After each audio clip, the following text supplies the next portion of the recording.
Blame is not a strategy for a meaningful life. Blame is not a strategy for greatness. There's no pride that comes from blame. Self-esteem does not come from what people say about you. Self-esteem comes from what you experience about yourself. That's why I'm here talking to you right now. It's getting people to be free and alive and have the level of fulfillment that they deserve to have. I know they desire, but I also believe they deserve to have. But to deserve to have it, you got to do certain things. You've been hypnotized by a culture of weakness. If someone can get your goat, if someone can piss you off, if someone can make you feel less than, grow. If you're not happy, you're not growing in some area. And usually it's a place where you're blaming, you're pointing the finger. Don't get me wrong. People can be unfair, unjust. That's for sure happens. But you can't control that. You can't make it not happen. What you have to do is become stronger than any of it so you're free. Freedom comes from growth. Freedom does not come from control. Now, if you focus on what's missing all the time and what you can't control, you're going to be depressed. Your depression is not a Zoloft deficiency.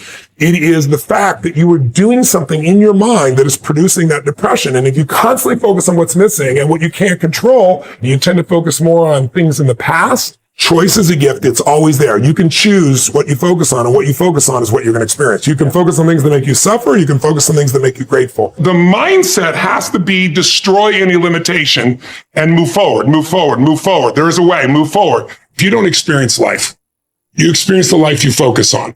And what you focus on is based on beliefs and values. Whatever you believe, you tend to see that. Progress equals happiness. If you keep growing, you're going to feel alive. And if you keep growing, you're going to have more to give. And when you're growing and giving is when life is magnificent. It doesn't matter how many statues, Oscars they give you, or Emmys, or how much money you have in the bank. So it's really an inner game. And I think that's what's missing for us today. Your growth is the only limit to your happiness. You're not in the place of being overweight because you lost your job. So stop the bullshit. Blame. Blame is not a strategy for a meaningful life. Blame is not a strategy for greatness. So you got to resolve that, number one. See, someone can tell you your whole life you're a piece of crap, and part of you goes, you're full of it. I'm going to show you. Lots of people have done that. They never bought it. Or someone tell you you're beautiful your whole life. You go, I'm not really beautiful. So what people tell you doesn't matter at all. It's what you stack. It's what you assemble. It's what you create. It's the habit of what you put in your head. And today I don't blame you because we got a whole culture that's always blaming somebody else for something in their life. But blame is not a strategy for pride. That's why you listen to these blaming people. They're all angry all the time. What's the one thing to focus on if you only focus on one? I think it's smart to focus on one thing primarily. But then the answer would be whichever thing you're most desirous of changing, whatever thing is giving you the most pain. So if it's your relationship, I'd go full force on that. Now, in the world we're in today, you don't usually have the privilege of going, okay, I want to work on just being happy. Well, I can train you to be happy while hell's breaking loose. You probably have to work on both your business or financial side and some personal side. I would be working on both.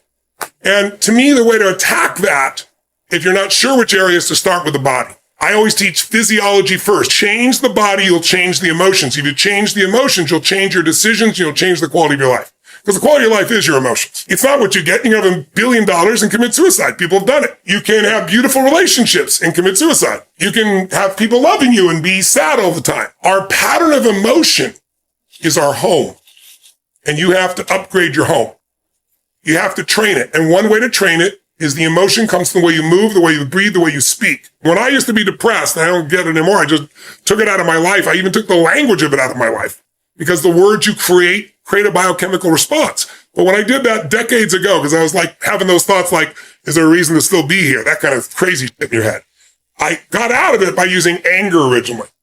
I'd much like sometimes if somebody's really sad or depressed, I'll make them angry. People are like, what's he doing? He's making them angry. Because angry is much more resourceful than depressed. From anger, I can get you to laughter. I can get you to taking action. And then gradually I got where I didn't need anger. It was about growth. It was about contribution. It was about meaning. Is it really that the entrenched depression is just the way that people think? Or is there something so real to trauma that it's sending you into a neurochemical cascade that you can't get out of in any simple way? $20 billion did some of the most interesting studies in the world, and we didn't move, one person out of depression. The bottom line is biochemistry is part of it, but it is related to what we focus on and what we feel. I can change your biochemistry in a heartbeat. close your eyes and have you imagine one thing. I can disrupt you, produce fear. Close your eyes, produce something else. We can produce a parasympathetic effect, a calming effect. So you cannot separate the mind and the body. They're together. And so my approach is both. I believe in physiology first, but it isn't just biochemical. It's the way you move. It's the way you breathe. It's the way you gesture. If I said to you, there's a depressed person behind curtain number 1 over here, and I'll give you a $100,000 donation to your favorite charity if you can describe their posture, everyone knows. What's their posture like? Where's their head? Down. Down. Where's the shoulders? Slouch. Are they breathing full or shallow? Shallow. That's right. Are they talking loud or quiet? Soft. Fast or slow? Slow. But if you take that same person, I don't care what's going on with them, and you put their shoulders back and you have them breathe different and they speak at a different tempo and they move, their biochemistry changes like that. So you got to shift the way the body's being used, but then also you have to create a compelling future. So that's why, I really believe exercise is one of the most important elements, pushing someone beyond their normal comfort zones physiologically, while you simultaneously are working on their head, creating something. So you need strong physiology. You need a really clear focus because you're only experiencing what you focus on. You need something that gets you to move forward. And I feel so bad for the generation today, Z generation millennials, because so many of them are now talking about not even having children because of the exaggeration of the problems. We've always had problems. I remember we were going to run out of oil, where the ozone was going to be destroyed. We've always had these challenges, and we've always learned to adapt to these challenges, whatever those challenges may be. But people today think these problems are forever because we've had some times here that we've never had where we literally shut down the whole world and had people trapped in their homes. And that has an effect on people because they don't have a compelling future. There's something inside you that's bigger than anything that's ever happened to you, that ever could happen to you. And tapping in and finding that part of yourself is how you get someone to have sustained strength. So they have a reason to do it, a compelling future, something they're going for. And it's got to be a compelling future about more than just getting by. That's not compelling, or surviving, or doing okay. The secret to anyone who succeeded is they found something they care about more than themselves. As human beings, if you get in your head, you're dead. Almost all of us can find something to be upset about. That's the nature of the mind. The mind is constantly dissecting things, separating, comparing. But when you look back and you take a look at somebody's life and you look at the totalitarian aspect of what am I here to serve? What am I here to give? What am I being called to for life? Those are the people that, were in concentration camps and survived. If you read Man's Search for Meaning, Viktor Frankl, one of my favorite people on earth, right?